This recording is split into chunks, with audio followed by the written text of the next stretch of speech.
back of this game, you know that charisma is something which they are not lacking on the side of Crazy Raccoon. Even when they are against the match point and in the risk of being swept, they are still pretty much that team which can bring each other back in the game. Finally, we see SK Gaming put to the test. And you can see the frustration already emerge after that first round of gem grab. There is a bit of a disconnect here between the different departments of the SK Gaming branch. Struggling, I think, Yoshi getting to the game at a lot of points. The fact is that Lily needs a bit of backup after she dies. She doesn't quite have the damage to burst Milkreo down, and Tensai, with super available, can actually win that duel. It got a bit awkward with Crazy Raccoon having all their gems on the kit in the end, but the body block of the Lily super we saw from Moya was perfect, keeping Tensai out of harm's reach and allowing for Crazy Raccoon to finish the job. And that was the key moment there for me. Milkreo's hypercharge there really did force the hand of Yoshi. And Joker had to go into the realm. I mean, the gems were dropped, but he's got to go forwards. He has not got the time to do anything but. And it just meant that Crazy Raccoon could put all their eggs in one basket, and most importantly, keep them there. One set up now, putting the pressure onto SK early on. So far, Moya's been my standout player for Crazy Raccoon, the one I've been watching, mechanically gifted and really exerting his influence on the map. But that gem grab set for me was all about Milkreo. Such a problem. When he lost, I guess, his title as gem carrier in that second round, he goes on offense, he controls the map. You can see how impossible it was for the Gus to hit him with any of those balloons with that super down. It sneaks through the draft. The Finks really, as a first pick, seems pretty obvious. The kit, though, much less so. Let's cast our eyes now over towards Brawl Ball. And SK Gaming have had a couple of moments to catch their breath. Arc, you better hope it'll be enough. Yeah, that's what's needed, and probably some choice words there from Pedro. Just to reset the mental, you know, remind the players who they are and what they're capable of. That's what's important here. The other thing is a good draft, and SK will need that now to take that bit of pressure off. For me here, Ruff's definitely going to be up there in terms of the bans. It's kind of got to be or a first pick worthy brawler. It could be first picked here. Then Otis is going to be banned out, as well as the Mo and the Juju Willow, Cordelius and the Mina also. Other throwers then could be an option, considering that the Juju is the biggest of offenders, as well as the Willow. Larry and Laurie is an option. Shade here definitely could have a pretty decent game as well. Let's see whether SK do go for the Ruff's first pick or whether they want to kind of commit to something else. Tankier options here are on the cards as well. Hank and various healers to back that kind of brawler up could definitely be an option here too. Crazy Raccoon might be trying to lay a trap by leaving the Hank open and instead opting to ban the Willow and the Mina, as they probably have to. Meeple comes in first, of course. This is the kind of map, like many of them, where that Meeple can find great success. I think we've seen it in Yoshi's hands at times over the course of this tournament, and it's looked really potent. Doesn't really give away too much more about SK's wider strategy here on Sunny Soccer. There's a lot of room for those gap-closing, tankier brawlers, and Hank will be opted for first by Crazy Raccoon. SK have to game plan for this if they value the first pick of Meeple so highly. They've got to accept that they're going to lose the Hank. Yeah, the Otis ban there is going to be a bit of a problem now. They're going to have an answer to Hank. I mean, it's definitely with SK's potential to bring in Shelly in moments like this even, as OP is a fantastic one at that and a big comfort pick for them. But the Jae Yongs would make the Hank even more dangerous. Ali is an option as well if they want to go on the aggressive and just fight fire with fire.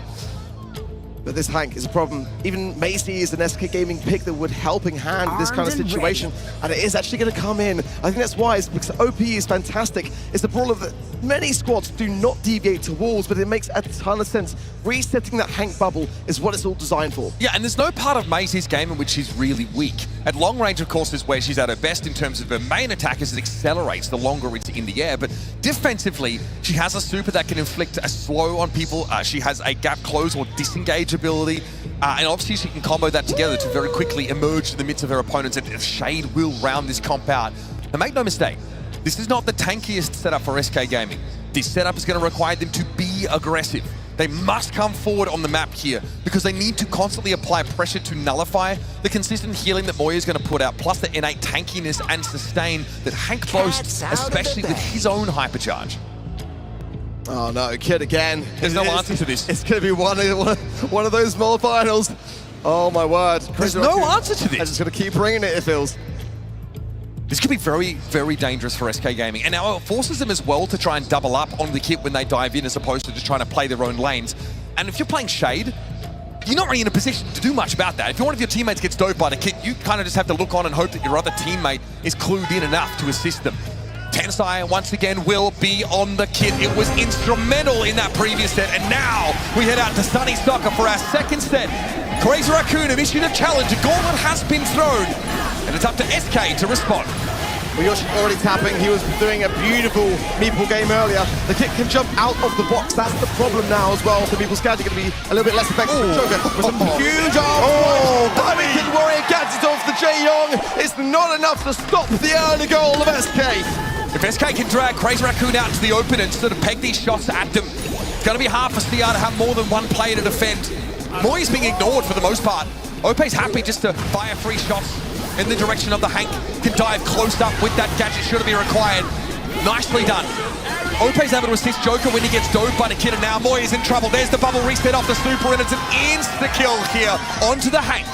It's all about the comfort picks, baby. I love to see it. OP did a fantastic job there on defense. Exactly what Joker needs to survive that scenario. Tenzo, though, has now got jump. Moya trying to find that bubble connection, but slightly missing. There's the long arm swipe of Joker, keeping CR on their toes. Josh just trying to tap in to Moya and Tensai. So much healing available here to Moya, of course, with Tensai sitting in the backpack. Joker's just got to get out of the map. There's no escape, no hope. Crazy Raccoon spot the equalizer. Have a charge from Yoshi. You're going to have to utilize it as much as possible. Great taps onto Tensai. He's forced to jump onto the shoulders of his teammates. OP with a massive ability. Oh my God, cycling it tremendously well. Easy a goal. big roll falls. It's going to be SK that get themselves a game. There's a key weakness with using the kit super defensively like that onto one of your teammates. It prevents you from spreading effectively across the map to defend against these thrusts from SK. Moya is forced to move front and center when he has that kit super on him. Otherwise, the ball will slip past, just like it did there. Really powerful stuff. Exactly what SK need, but this set's still all up for grabs. They can't get too cozy in that regard. Fist long arms there from Joker, as Tensai just playing it cautiously in that mid.